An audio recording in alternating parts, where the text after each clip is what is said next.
change you the spot. This story was told by the master while at Jataka Monastery, about an ex-goldsmith, who had become a brother monk and was co-resident with the captain of the faith, Sariputra. Now, it is only a Buddha who has knowledge of the hearts and can read the thoughts of men, and therefore through lack of this power, the captain of the faith, Sariputra, had so little knowledge of the heart and thoughts of his co-resident, as to prescribe impurity as the theme for meditation. This was no good to that brother. The reason why it was no good to him was that, according to tradition, he had invariably been born, throughout 500 successive births, as a goldsmith, and, consequently, the cumulative effect of seeing absolutely pure gold for so long a time had made the theme of impurity useless. He spent 4 months without being able to get so much as the first hint of the idea. Finding himself unable to confer arhatship enlightenment equal to Buddha on his co-resident, the captain of the faith, Sariputra, thought to himself, "This must certainly be one whom none but a Buddha can convert. I will take him to the Buddha." So at early dawn he came with the brother to the master. "What can it be, Sariputra," said the master, "that has brought you here with this brother?" "Sir, I gave him a theme for meditation, and after 4 months he has not attained to so much as the first hint of the idea, so I brought him to you, thinking that here was one whom none but a Buddha can convert." "What meditation, Sariputra, did you prescribe for him?" "The meditation on impurity, Lord Buddha." "Sariputra, it is not yours to have knowledge of the hearts and to read the thoughts of men. Depart now alone, and in the evening come back to fetch your co-resident." After thus dismissing the elder monk, the master had that brother clad in a nice undercloth and a robe, kept him constantly at his side when he went into town for alms, and saw that he received choice food of all kinds. Returning to the monastery once more, surrounded by the brethren, the master retired during the daytime to his perfumed chamber, and at evening, as he walked about the monastery with that brother by his side, he made a pond appear and in it a great clump of lotuses out of which grew a great lotus flower. "Sit here, brother," he said, "and gaze at this flower." And, leaving the brother seated thus, he retired to his perfumed chamber. That brother monk gazed and gazed at that flower. The Lord Buddha made it decay. As the brother looked at it, the flower in its decay faded, the petals fell off, beginning at the rim, till in a little while all were gone, then the central stamens, protrusion, fell away, and only the walls was left. As he looked, that brother monk thought within himself, "Even now, this lotus flower was lovely and fair, yet its color is gone, and only the wall is left standing. Decay has come upon this beautiful lotus, what may not happen to my body? Transitory are all worldly things." And with the thought he won insight. Knowing that the brother's mind had risen to insight, the master, seated as he was in his perfumed chamber, sent a radiant resemblance/vision of himself there, and uttered this stanza: "Pick out self-love, as with the hand you pick the autumn water lily. Set your heart on nothing but this, the perfect path of peace, and that path to salvation/nirvana from rebirths, by meditation and righteousness, which the Buddha has taught."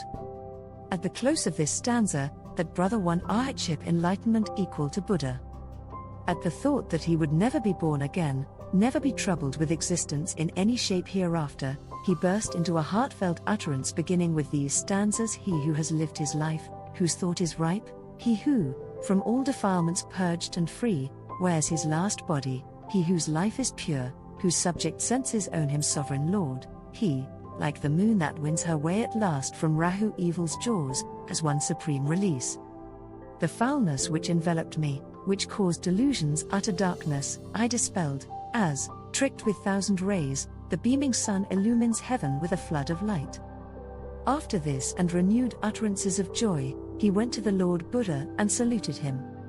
The elder monk, too, came, and after due salutation to the master, went away with his co-resident. When news of all this spread among the brethren, they gathered together in the Hall of Truth and there sat praising the virtues of the Lord of Wisdom, and saying, "Sirs, through not knowing the hearts and thoughts of men, the elder monk Sariputra was ignorant of his co-resident's condition.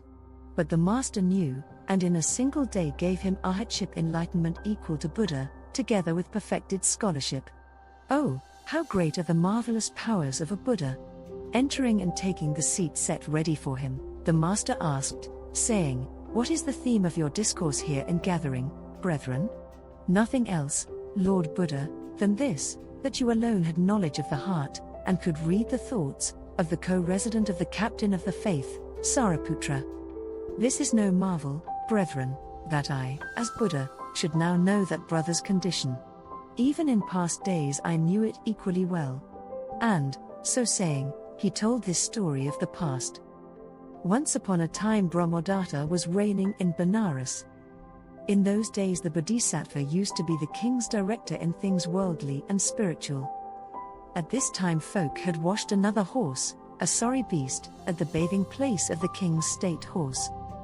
And when the groom was for leading the state horse down into the same water, the animal was so offended that he would not go in. So the groom went off to the king and said, "Please your majesty, your state horse won't take his bath." Then the king sent the Bodhisattva, saying, "Do you go, sage, and find out why the animal will not go into the water when they lead him down." "Very good, sire," said the Bodhisattva, and went his way to the waterside. Here he examined the horse, and, finding it was not ailing in any way, he tried to divine 66 what the reason could be. At last he came to the conclusion that some other horse must have been washed at that place, and that the strong horse had taken such offense because of that he would not go into the water. So he asked the grooms what animal they had washed first in the water. "Another horse, my lord, an ordinary animal." "Ah, it's his self-love that has been offended so deeply that he will not go into the water," said the Bodhisattva to himself. "The thing to do is to wash him elsewhere." So he said to the groom, "A man will tire, my friend, with even the best treatment, if he has it always. And that's how it is with this horse. He has been washed here many times. Take him to other waters, and there bathe and water him." And so saying, he repeated this stanza, "Change you the spot, and let the horse drink now here, now there, with constant change of scene. For even milk rice cloys a man at last." After listening to his words, they led the horse off elsewhere, and there watered and bathed him all right. And while they were washing the animal down after watering him, the Bodhisattva went back to the king. "Well," said the king, "has my horse taken his drink and bath, my friend?" "He has, sire." "Why would he not do so at first?" "For the following reason," said the Bodhisattva, and told the king the whole story. "What a clever fellow he is," said the king, "he can read the mind even of an animal like this." And he gave great honor to the Bodhisattva, and when his life closed passed away to fare according to his deeds.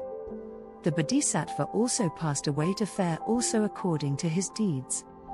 When the master had ended his lesson and had repeated what he had said as to his knowledge, in the past as well as the present, of that brother's monk's condition, he explained the relation, and identified the birth by saying, "This brother monk was the state horse of those days, Ananda was the king, and I myself the wise minister."